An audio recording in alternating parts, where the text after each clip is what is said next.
नमस्ते दोस्तों। तो आज हमारे चैनल के साथ जुड़े हैं शिवम मिश्रा, जिनका इस बार सीजीएल 2024 में अकाउंटेंट का पोस्ट मिला है, जो कि इस बार 2024 के सीजीएल के थ्रू सेलेक्टेड है। बहुत ही मुश्किल होता है सीजीएल में सिलेक्शन लेना, जैसे कि बहुत सारे लोग अपने सपनों को बहुत छोटे छोटे गांव से लेके आते हैं और शहर में आके पढ़ाई करके अपने सपने को पूरा करते हैं। तो शिवम मिश्रा भी एक छोटे से गांव से बिलोंग करते हैं। चलिए हम जानते हैं इनका सफर कैसा रहा है, इनका अनएम्प्लॉयमेंट से एम्प्लॉयमेंट तक का सफर। तो शिवम मिश्रा, वेलकम है आपको हमारे चैनल पे। Thank you first of all. तो इस बार मेरा एसएससी सीजीएल 2024 में सिलेक्शन हुआ accountant in controller general of communication account, और जो मेरा जो है वो मिनिस्ट्री ऑफ टेली कम्युनिकेशन का है। और अभी जो फिलहाल मेरा पोस्टिंग मिला वो मुंबई में मिला है, महाराष्ट्र एंड गोवा रीजन में। तो आप हमको ये भी बता दीजिए कि आपका ये कौन सा अटेम्प्ट था? मैंने ग्रेजुएशन के बाद जो है ये मेरा फर्स्ट अटेम्प्ट था एसएससी सीजीएल।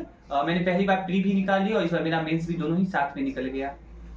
तो दोस्तों आपको ये भी मैं बता दूं कि ये सिर्फ 22 साल के हैं, और 22 साल में इतनी छोटी सी एज में इतना बड़ा जॉब निकालना बहुत ही मुश्किल होता है। तो क्या आप कैसे मतलब इस एज में इस बड़े से कैसे हैंडल करेंगे इस जॉब को? तो थोड़ा सा एक्सपीरियंस जो होगा वो काफ़ी डिफिकल्ट होने वाला है, क्योंकि मैंने एज अभी भी मेरे अंदर थोड़ा सा बचपना है, तो जाकर वहाँ पर फिर से एक जॉब में, यानी कि दस कम्प्लीटली इन्वायरमेंट चेंज होने वाला है। यहाँ तो हम लोग का पढ़ाई करना, और खासकर मैं बहुत ज़्यादा थोड़ा लेजी टाइप का हूँ, तो सोना वोना ये सब अब करके होगा कि 10 to 6 जॉब कर रहे हैं, तो एक कम्प्लीटली अलग सा एक्सपीरियंस होगा। मैं चाहता हूँ, एंजॉय करना चाहता हूँ उस एक्सपीरियंस को, क्योंकि हमेशा सपना था कि जल्दी से अपना अनएम्प्लॉयमेंट दूर करके एम्प्लॉयड बनूं और काम का सपना रहता है वैसे। तो आपको मतलब घर से कैसा सपोर्ट मिला? घर से मतलब आपके पेरेंट्स वगैरह का क्या बैकग्राउंड है, आप थोड़ा बता दें हमारे चैनल पे। तो मेरी मम्मी जो है वो एक गवर्नमेंट में एएनएम है, तो मुझे फैमिली बैकग्राउंड मेरा बहुत ही अच्छा रहा है, मतलब एक गवर्नमेंट एम्प्लॉय का रहा हूँ, तो मुझे ऐसा कभी पढ़ाई में कोई इशू नहीं हुआ है, तो ठीक ठाक ही पढ़ाई हम लोग का रहा है बचपन से। तो आप अपने मतलब सिलेबस में क्या क्या होता है सीजीएल में? सीजीएल में मतलब जैसे आप एग्जाम दिए तो उसमें सबको पता है 4 सब्जेक्ट होता है, तो आप सारे सब्जेक्ट को कैसे कैसे हैंडल करते थे? तो सबसे पहले बात किया जाए अगर मॉक के स्ट्रेटजी की, तो मैं मॉक में सबसे पहले रीजनिंग अटेम्प्ट करता हूँ, फिर GS, then math and then English. और फिर मैं ट्राई करता हूँ कि फर्स्ट सेक्शन को ऑलमोस्ट 45 to 50 मिनट के अंदर करने का, तो मेरा हमारा फर्स्ट अटेम्प्ट होता है। तो जो भी क्वेश्चन पहली बार में नहीं आ रहा है, जिस लाइक लग रहा है कि हाँ टाइम टेकन होगा, तो पहला अटेम्प्ट मेरा कभी 60, 65, 70 इस तरह से बन जाता है, depend on level of mock. And thereafter मैं सेकेंड अटेम्प्ट में जाता हूँ, जो नहीं बना उसको फिर से ट्राई करता हूँ। तो यही मेरा एक स्ट्रेटजी है मॉक अटेम्प्ट का। जैसा कि आपने अभी बताया कि 4 सब्जेक्ट है, जीएस है, मैथ्स है, इंग्लिश है और रीजनिंग है, तो आप चारों सब्जेक्ट में सबसे आपका जो जिसमें आपका बेस्ट स्कोर किस सब्जेक्ट में आता था? बेस्ट स्कोर तो एक कहा है तो रीजनिंग में ऑलमोस्ट हमेशा मैं अच्छा स्कोर कर जाता था। अगर प्री का बात करें तो 46 इस बार मेरा एसएससी सीजीएल प्री में आया है। और उसके बाद कहा है तो मेरा देखा जाए तो ओवरऑल सारा सब्जेक्ट अच्छा है। बहुत से लोग का जीएस में रहता है वीक, तो मेरा जीएस भी काफी अच्छा है। इस बार मेरा एसएससी सीजीएल प्रीलिम्स में 39 मार्क्स आए हैं out of 50, and in mains my score was 51 out of 75। और उसके अलावा मैंने एक एमटीएस भी दिया, तो उसमें भी मेरा 51 आउट ऑफ 75 है। तो देखा जाए मेरा सारा ही सब्जेक्ट एक एवरेज से अच्छा है, बट जो मैं सबसे ज्यादा अच्छा कर सकता हूँ तो मेरा मैथ थोड़ा अच्छा है, और रीजनिंग और जीएस, मतलब मेरा ओवरऑल ज्यादा 7 सब्जेक्ट, जैसे बहुत बच्चों का होता है ना कि एक वीक सेक्शन, तो मेरा 4 सब्जेक्ट अबव एवरेज है। तो जीएस तो मैंने सुना है सारे बच्चों का जीएस बहुत ही बेकार होता है जीएस। तो आपका जीएस में जैसे मैंने अभी मार्क्स देखा इनका, तो 50 आउट ऑफ 39 था, जो कि मतलब एक जीएस के एस्पिरेंट जो भी सीजीएल के होते हैं उनको पता है कि जीएस में मार्क्स लाना बहुत मुश्किल है। तो आप जीएस के कुछ स्ट्रैटेजी बताइए अपना। तो जीएस मेरा भी जैसे अभी ये जो चला है, तो मैंने भी जब इससे पहले जब नया तैयारी किया तो फिर मेरा स्कोर 3 नंबर भी आया है, क्योंकि स्टार्टिंग में मैं मतलब मॉक देखा करता था कि किस तरह का लेवल है, तो मुझे पूरा ही कम्प्लीटली आउट ऑफ माइंड चला जाता। तो उस वक्त मेरा ये था कि मैंने सिलेबस गो थ्रू नहीं किया था। तो मैंने जो पहली बार जब एक बार गो थ्रू कर दिया, तब मुझे मोस्टली जैसे कि आपने कहा ना कि एसएससी का थोड़ा सा जीएस टफ है, तो जो भी करंट अफेयर रिलेटेड क्वेश्चन आते हैं, जस्ट लाइक कि जिनका थोड़ा सा एब्सर्ड टाइप के क्वेश्चन पूछते हैं, अगर वो क्वेश्चन छोड़ दिया जाए, तो जो विद इन सब्जेक्ट और यानी जो सब्जेक्ट से रिलेटेड क्वेश्चन मैं लगभग में सारा टैकल कर लेता हूँ, एक दो थोड़ा सा चलेगा। तो सबसे पहले मैंने अपना सिलेबस सारा सब्जेक्ट का कंप्लीट किया, मैंने कोई भी सब्जेक्ट छोड़ा नहीं है। इवन फिजिक्स, केमिस्ट्री, बायो जितने भी होते हैं हमारे जो मेन सब्जेक्ट है, स्टैटिक जीके, उन सबको मैंने सबसे पहले कंप्लीट किया। And then after completing all the subject मैंने सेक्शनल मॉक लगाना शुरू किया एसएससी के सारे एग्जाम का, जितना भी आप टेस्ट बुक पे अवेलेबल है सेक्शनल मॉक। तो मैंने CGL, CHSL, MTS, GD, CPO, steno, यानी कि जितना भी एसएससी कंडक्ट करा रहा है, और खासकर रिसेंट ईयर का, जैसे कि मैंने इस बार एग्जाम दिया तो 2024 का सारा ही एग्जाम का मैंने कवर अप किया था। और जो कि पीडीएफ अवेलेबल इजीली हो जाता है, बहुत सारे टेलीग्राम चैनल है, तो मेरा भी चैनल है, वहां पर भी मैं अपना पीडीएफ डाल देता हूँ अब। तो यही था मेरा जीएस का स्ट्रैटेजी। जैसे दोस्तों अभी इन्होंने बताया इनका मार्क्स 3 भी आया हुआ है जीएस में, 3 से 39 तक का सफर इनको काफी बहुत सारा अप्स एंड डाउन्स झेलना पड़ा है जीएस में। जैसे इन्होंने बताया कि टेक्स्ट बुक पे हमेशा ये मॉक देते रहते थे, पीडीएफ को रिवाइज करते रहते थे, तो आप लोग भी मतलब इनके स्ट्रेटजी के थ्रू टेक्स्ट बुक से सेक्शनल मॉक हमेशा दीजिए, मैं यही बोलना चाहूंगा। तो जैसे मतलब इतने सारे सब्जेक्ट हैं, तो इतने सारे यूट्यूब पे टीचर अवेलेबल हैं, तो आप टीचर का सिलेक्शन कैसे किए थे? देखिए, टीचर जो होता है सबसे पहले, अगर बहुत से लोग मेरे से भी पूछे टीचर के बारे में, तो हर स्टूडेंट के लिए एक टीचर अलग हो। जैसे कि आप भी अगर तैयारी करो तो हर किसी का एक लेवल अलग होता है। जैसे कि मैं अगर बात किया तो मैंने मैथ में बहुत सारा एक्सपेरिमेंट किया, जैसे कि मैं जैसे गगन सर को फॉलो कर रहा हूँ, तो अगर कोई एक टॉपिक लग रहा है कि उनसे समझ नहीं आ रहा, तो मैं किसी दूसरे टीचर को देख लेता हूँ, क्योंकि अभी ऑनलाइन का समय, आप मल्टीपल टीचर से अवेलेबल है, तो अगर आपको एक से समझ में आया तो आप दूसरे पर स्विच कर लो। तो मैं यही कहूंगा, टीचर का सिलेक्शन आप खुद करो, सारे टीचर का मतलब आप बताएं यूट्यूब पे क्या फ्री रहता है या फिर आपको पेड रहता है? तो यूट्यूब पर तो बहुत सारा फ्री में ही अवेलेबल कहा जा सकता है कंटेंट है, बट मैंने एक गगन सर का जो एक मेंस बैच आता है, जो कि आफ्टर सीजीएल प्री, तो मैंने 2023 का बैच खरीदा था, तो वो मैंने उनका मेंस बैच पूरा कंप्लीट किया, पेड बैच। और उसके अलावा जो यूट्यूब पर उनका टॉप 50 सीरीज चल रही है, बहुत सारा छोटे छोटे वीडियो जो कॉन्सेप्ट बताते हैं, वो सारा चीजें मैं देखता हूँ। जब भी मुझे जो भी टॉपिक में डाउट लगा, वो चीजें मैं वहां से क्लियर कर लेता हूँ।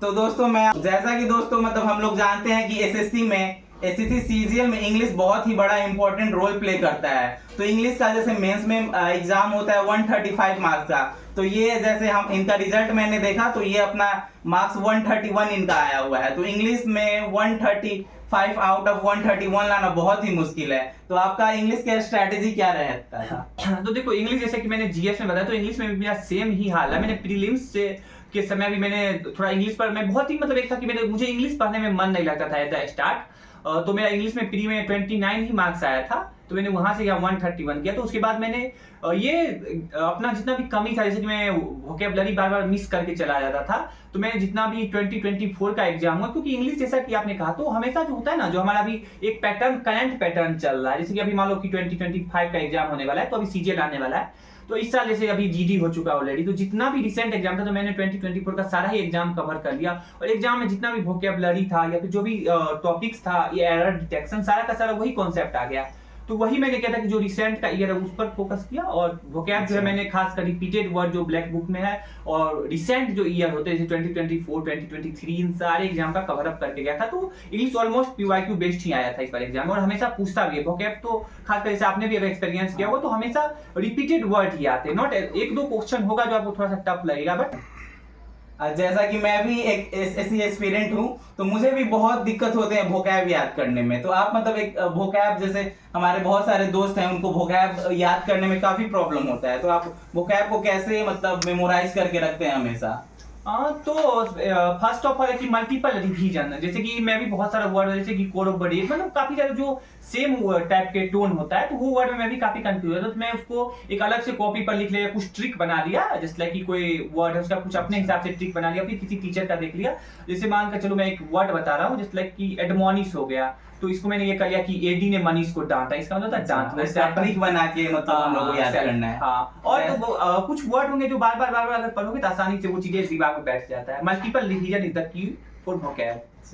तो चलिए दोस्तों, अब हम इनके फैमिली बैकग्राउंड के बारे में जानते हैं, मतलब इनके पेरेंट्स के बारे में बता दीजिए कुछ। तो मैं 4 भाई बहन हूँ, मेरे से बड़ी 3 बहन, और मैं सबसे छोटा भाई हूँ उन लोगों में। तो दोस्तों चलिए हम इनके सीजीएल के जर्नी के बारे में जानते हैं, कितने साल इन्होंने अपने सीजीएल में लगाए हुए हैं।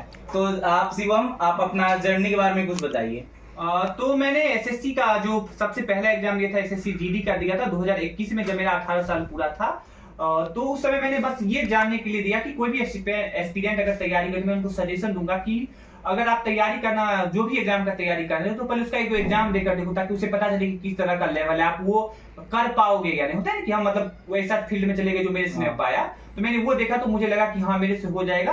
तो फिर मैंने 2022 के अगस्त में अपना प्रिपरेशन स्टार्ट किया जैसे था। बहुत लोग हैं कि मतलब स्टार्टिंग में एग्जाम ही नहीं देते हैं, बोलते हैं कि मेरा प्रिपरेशन ही नहीं है तो मैं क्यों एग्जाम दूं, तो आप उनको क्या सजेस्ट करना चाहोगे? तो देखो भाई, एग्जाम देने में कुछ नहीं रहता, क्योंकि एसएससी की अगर बात करें तो 100 रुपए ही फॉर्म के लगते, तो आप भर दो। मेरा भी तैयारी नहीं था, मैंने बिना तैयारी के ऑलमोस्ट 10 to 12 एग्जाम दिया। मतलब जैसे प्रिपरेशन स्टार्ट किया, हाफ प्रिपरेशन पर भी एग्जाम देने चला जाता था। भले मेरा स्कोर किसी में 120 आया, किसी में 110 आया, बट मैंने एग्जाम दिया। उससे मुझे ये हुआ कि एक्सपीरियंस हुआ कि किस तरह से एग्जाम को टैकल करना है, कैसे वहां पर अपना जो होता है ना एक माइंड सेट बनाना, क्योंकि आप 1 घंटा के अंदर आपका मॉक में तो बहुत अच्छा परफॉर्म करो, पर वहां जाकर आपका हाथ कांपने लग गया, डर लग रहा है। हाँ। तो एग्जाम हर कोई दो, डोंट गो ऑन लेवल। मैंने इवन की ट्रेड्समैन तक का एग्जाम दिया है, तो इसीलिए हर एग्जाम दो और तैयारी पर मत जाओ, आप कुछ ना कुछ सीखोगे ही हर एग्जाम में। तो दोस्तों मतलब जैसे शिवम ने बताया कि सारा एग्जाम आपको देना जरूरी है, ये नहीं है कि मैं ग्रुप डी है, ट्रेड्समैन है, जैसे इन्होंने बताया ट्रेड्समैन में एग्जाम इन्होंने दे रखा है। तो आप लोग कोई भी एग्जाम है, फॉर्म भरो, एग्जाम दो, कुछ नहीं एक्सपीरियंस आप लोग को सीखने को मिलेगा। तो शिवम चलिए मतलब आपसे मैं जानना चाहता हूँ कि जैसे स्टूडेंट लाइफ होता है, एक जो भी स्टूडेंट लाइफ होता है, तो आपको कैसे मतलब लगा वो स्टार्टिंग से? देखा है तो इसमें स्ट्रगल तो बहुत है स्टूडेंट लाइफ में, बट मैंने उसे बहुत ही ज्यादा एंजॉय किया, क्योंकि अब अगर मेरा जैसे जॉब स्टार्ट होने वाला है तो मैं इस लाइफ को हमेशा मिस करूंगा। हाँ, मैं चाहता था इससे बाहर जाऊं, बट इसमें जो एक होता है हमारा स्ट्रगल, साथ साथ हमने बहुत चीजें देखा है अपने लाइफ में, तो एक बहुत ही अच्छा एक्सपीरियंस रहा, खासकर मेरे 2 साल का। जैसे कि वीडियो के स्टार्टिंग में आपने बताया कि आपके जर्नी के थ्रू बहुत सारे ऐसे अप्स एंड डाउन्स रहे लाइफ में, तो वो अप्स एंड डाउन्स के बारे में आप शेयर करना चाहेंगे क्या? तो सबसे पहले जो स्टूडेंट लाइफ में प्रॉब्लम होता है कि मन नहीं करता। जैसे मान लो कि आपने एक दिन पढ़ा और नेक्स्ट डे बहुत ही ज्यादा हिम्मत बनाना पड़ता है पढ़ने के लिए।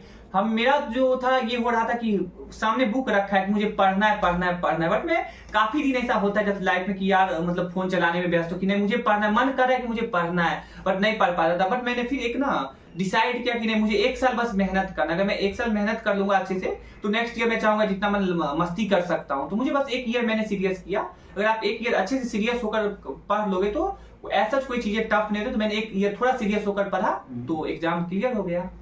जैसे कि मतलब बहुत सारे स्टूडेंट से मैंने इंटरव्यू लिया है तो वो हमेशा यही बोलते हैं, 2 वर्ड हमेशा यूज करते हैं, कंसिस्टेंसी और पेशेंस। तो आप मतलब आपके लाइफ में ये दोनों वर्ड क्या रोल निभाता है?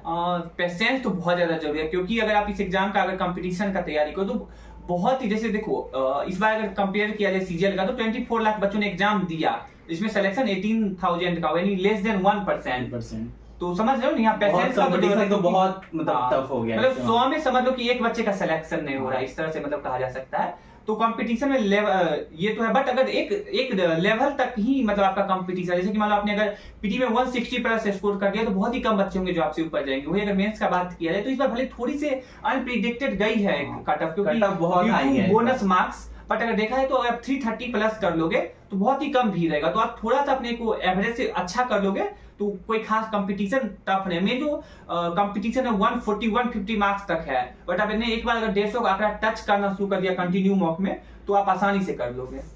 तो दोस्तों कोई भी कंपटीशन एग्जाम के लिए आपको सबसे जरूरी है कंसिस्टेंसी बनाए रखना। ये नहीं कि हम 6 महीना एग्जाम की तैयारी कर रहे हैं और मुझे 6 महीना में रिजल्ट चाहिए, तो उसमें पेशेंस भी आपको रिक्वायरमेंट होती है। पेशेंस और कंसिस्टेंसी आपको हमेशा स्टार्टिंग से बनाए रखना है, बीच में छोड़ना नहीं है। मैं यही बोलूंगा कि बहुत लोग हैं स्टार्ट तो कर लेते हैं लेकिन लास्ट तक जा नहीं पाते, तो आप लोग स्टार्ट कीजिए, लास्ट तक जाइए, रुकिए, उसको देखिए कैसे आपको सक्सेस अपने आप मिल जाएगा। तो शिवम बहुत सारे स्टूडेंट का ये डाउट रहता है कि कितना घंटा पढ़ें, तो आप अपने स्टडी आवर के बारे में कुछ बताइए। तो देखो जैसे आपने जो अभी एक मेंशन किया कंसिस्टेंसी, तो मैंने जो अपना पहला ईयर में जो गलती किया था कंसिस्टेंसी ब्रेक करके, मैं जैसे कि अभी पटना में मैं रह रहा हूँ तो बहुत से लोग आते हैं, वो क्या करते हैं कि घर गए और जाकर 1 महीना कंटिन्यू रह लिए, जैसे कि आपने भी सारे एक्सपीरियंस मेरे साथ तो ये बहुत हुआ है। मेरे मतलब फैमिली की वजह से, इतना बड़ा फैमिली तो हमेशा कुछ फैमिली फंक्शन ये रहता तो मैं जाते रहता था। तो मैंने भी 2023 में सेम गलती किया था। मैंने 1 साल में 6 महीने अपने घर बिताया था और 6 महीने यहाँ आया था। तो मैंने 2024 में वही रियलाइज किया कि घर जाने से जो था हम लोग का पढ़ाई का कहीं ब्रेक हो जाता है। घर पे कितना भी हम ट्राई कर ले तो हम वो लेवल, जैसे कि हमें 8 घंटा पढ़ा तो वहां भी पढ़ता था, बट 1 घंटा 2 घंटा कभी फैमिली आ गई तो वो होता था। तो आप थोड़ा घर जाना कम करो, बस 1 साल के लिए कम करो और जाओ, जैसे कि मेजर फंक्शन है दिवाली छठ इस सब में जाओ, होली में जाओ, बट ये जो है हर 10 दिन पर गए और जाकर 1 वीक या 2 वीक से ज्यादा नहीं हमेशा मत जाओ, उससे पढ़ाई हम लोग का ब्रेक हो जाता है। घर पे हम लोग मतलब एक हॉलीडे के रूप में जाते हैं, तो वहां पे हम लोग पढ़ नहीं पाते। और आने के बाद जो सबसे ज्यादा दिक्कत ये होता है कि हमारा पढ़ाई में अगले 1 हफ्ता मन नहीं लगता। आपने मतलब 2 हफ्ता का छुट्टी लिया और आकर यहाँ भी 1 हफ्ता आपका पढ़ाई में मन नहीं लगेगा। हर किसी का नेचुरल है, मेरे साथ भी यही होता था कि आकर पढ़ने का मन नहीं किया। तो मैंने 2024 में बहुत ही कम घर गया, मैंने सिर्फ एक दिवाली और एक रक्षाबंधन, यही 2 बार गया था घर। तो चलिए चलते हैं इस वीडियो के लास्ट क्वेश्चन पे। जैसे कि बहुत सारे हमारे दोस्त एस्पिरेंट हैं, वो जानना चाहते हैं कि उनका अपकमिंग एग्जाम है, जो भी गवर्नमेंट एग्जाम है, उनको आप क्या सलाह देना चाहेंगे। जैसे हमारा सीजीएल का एग्जाम है जून में 2025 में आ रहा है, तो जो भी एस्पिरेंट है, जो बिगिनर है, जो भी रिपीटर्स हैं, उनको आप क्या बोलना चाहेंगे। तो देखो, जो अभी बिगिनर है वो तो इस बार सीजीएल 2025 का एग्जाम दो, बट बहुत कम चांस है क्योंकि 2 ही महीने एग्जाम का बचा है। तो मैं सबसे पहले बिगिनर को ये सलाह देना चाहूंगा कि देखो, बहुत से लोग का देख रहा हूँ कि वो कंसिस्टेंट मतलब कि पेशेंस नहीं रख पा रहे, चाह रहे कि 6 महीने के अंदर रिजल्ट, तो ऐसा नहीं होता है। मैंने भी पहला साल सिलेबस कंप्लीट किया, फिर 1 साल प्रैक्टिस करके लगता कि मॉक में स्कोर बनाना, क्योंकि प्री का सबसे पहले तो मैंने 200-300 मॉक लगाया, फिर उस पर मेंस का 70-80 मॉक लगाया, तो थोड़ा सा समय लगेगा। पहला अगर आप पेशेंस के साथ सिलेबस कंप्लीट करो। हाँ, लंबा है क्योंकि बहुत चीजें पढ़ना है, जैसे कि जीएस में 8 सब्जेक्ट है, इंग्लिश का 3 सेक्शन है, रीजनिंग है, मैथ में 2, अर्थमेटिक एडवांस। सिलेबस तो बहुत ज्यादा है। सिलेबस कंप्लीट करने में तो लगता है, बट ये है कि अगर आपने हाफ सिलेबस कंप्लीट कर लिया तो मॉक लगाना शुरू कर दो। सेक्शनल टॉपिक वाइज भी लगा सकते हो, चैप्टर वाइज भी लगा सकते हो, या फुल भी लगा कर देखो, जो बनना है उतना ही बनाओ। और जो इस बार एसएससी सीजीएल 2025 का देने वाले एग्जाम, तो उनको सबसे पहले तो बेस्ट ऑफ लक। और लास्ट का 2 महीना जो आप जितना भी आपने अभी तक पढ़ा है, तो डेली 1 या 2 मॉक एटलीस्ट 1, और मैं तो सजेस्ट करूंगा 2 मॉक डेली लगाओ, एक सुबह एक शाम। और जितना भी चीज है, लास्ट का 1 मंथ रिटेंशन सबसे ज्यादा जरूरत होता है। जितना भी आपने पढ़ा उन चीजों को रिकॉल करो, आप आसानी से पहला अटेम्प्ट में कर जाओगे। लास्ट का 1 मंथ बस कंसिस्टेंसी रहना चाहिए। जैसा कि आप अपनी अभी बातों में मेंशन किए कि मॉक, तो मॉक देना मतलब कितना जरूरी होता है हमारे मतलब एस्पिरेंट के लाइफ में। जैसे कि आप सेक्शनल मॉक देते हैं या फुल मॉक देते थे, उसके बारे में कुछ बताएंगे आप। तो मैं सेक्शनल और फुल दोनों दिया करता था, क्योंकि एक दिन में एक फुल दिया और 2-4 सेक्शनल लगा। जैसे कि इंग्लिश, जैसे मान लेते मेरा जीएस मैंने स्ट्रॉन्ग क्यों किया, यही मेरा रीजन था कि मैं जीएस का बहुत ज्यादा सेक्शनल मॉक लगाया था, क्योंकि आप सोए भी लगा सकते हो। मैं तो रात को 11 बजे खा पी कर सोने गया और वहां पर मतलब कि 10 में, क्योंकि हमें सोए लगा सकते हैं, मतलब कॉपी का जरूरत है ही नहीं, मैंने लगा ली और जो भी एनालिसिस हुआ अगला दिन, जो भी लगा यूजफुल चीजें उसे लिखा, क्योंकि ऑलमोस्ट चीजें हमारे नोट्स से ही रहता था। और जो 1-2 एब्सर्ड क्वेश्चन था वो मैंने उतारा करता था कॉपी में। तो दोस्तों कितनी अच्छी बातें इन्होंने कही, मतलब जीएस का और इंग्लिश का मॉक हम लोग सोए लगा सकते हैं आराम से, लेटे लेटे। उसमें आपको पेन पेपर कुछ की जरूरत ही नहीं है। हाँ, तो वही मतलब वही टाइम सेविंग होता था। जब आप जैसे मान लो आप लाइब्रेरी जा रहे हैं तो वहां पर सेक्शनल मॉक मत लगाओ, रूम पर आकर लगा लो। अगर वहां सेक्शनल मॉक लगाना भी तो रीजनिंग और मैथ का लगाओ, और फुल मॉक तो डेली 1-2 में। हम लोग का था कि सुबह उठकर ही मतलब लाइब्रेरी गया, मैं सबसे पहले मॉक ही लगाया, क्योंकि मॉक में जिस दिन 160 आ गया, अंदर से इंथुजियाज्म आ गया कि नहीं 160 लाया, बहुत ज्यादा पढ़ने का मन। तो हाँ, कभी कभी डिजेक्टेड भी फील होता था। जब जैसे मेंस के समय में एक बार मॉक में मेरा 250 आ गया था, तो मुझे लगा कि भाई मतलब ये क्या हो गया, अब तो सिलेक्शन होगा ही नहीं। तो अप्स डाउन्स होते हैं, बट मॉक के मार्क्स को आप एक दिन रखो दिल में कि हाँ यार आज खराब है, उसको लेकर सीरियस नहीं होना है, अपने आप को इम्प्रूवमेंट करना है, क्योंकि हर मॉक आपको कुछ ना कुछ सिखाता है। तो दोस्तों ये हमारा पॉडकास्ट खत्म होता है। जैसे कि ये आप देख लिए, अब 22 की उम्र में इन्होंने सीजीएल का एग्जाम, सीजीएल जैसे इतने बड़े एग्जाम को क्रैक किया है, और इनका पोस्टिंग मुंबई में हुआ, महाराष्ट्र में। और ये हमारे रूममेट भी हैं, कुछ दिन में जाने वाले भी हैं। तो आप लोग इनसे कुछ स्ट्रेटेजी लेना हो तो मेरे थ्रू कांटेक्ट कर सकते हैं। तब तक के लिए best of luck, surprise the channel guys. तो भाई का चैनल सब्सक्राइब कर देना और साथ साथ करना जर्नी, क्योंकि हम लोग का जैसे इन्होंने भी अभी एसएससी 2025 के लिए ब्लॉग बना रहे हैं, इनको भी best of luck. I hope कि हम लोग आगे अगले साल एक साथ फिर से सेलिब्रेट करें इनका रिजल्ट, क्योंकि इन्होंने मेरा रिजल्ट में काफी ज्यादा योगदान दिया है और इन पढ़ाई में भी काफी ज्यादा मदद किया है रूम में। तो बेस्ट ऑफ लक, और इनका चैनल भी सब्सक्राइब करना। धन्यवाद, आपने मतलब हर वीडियो में मेरा काफी तारीफें की हैं। वैसे मैं इतने काबिल नहीं हूँ तारीफ के। नहीं आप काबिल हो यार। तो चलिए मिलते हैं दोस्तों नेक्स्ट पॉडकास्ट में। तब तक के लिए good bye, thank you, best of luck.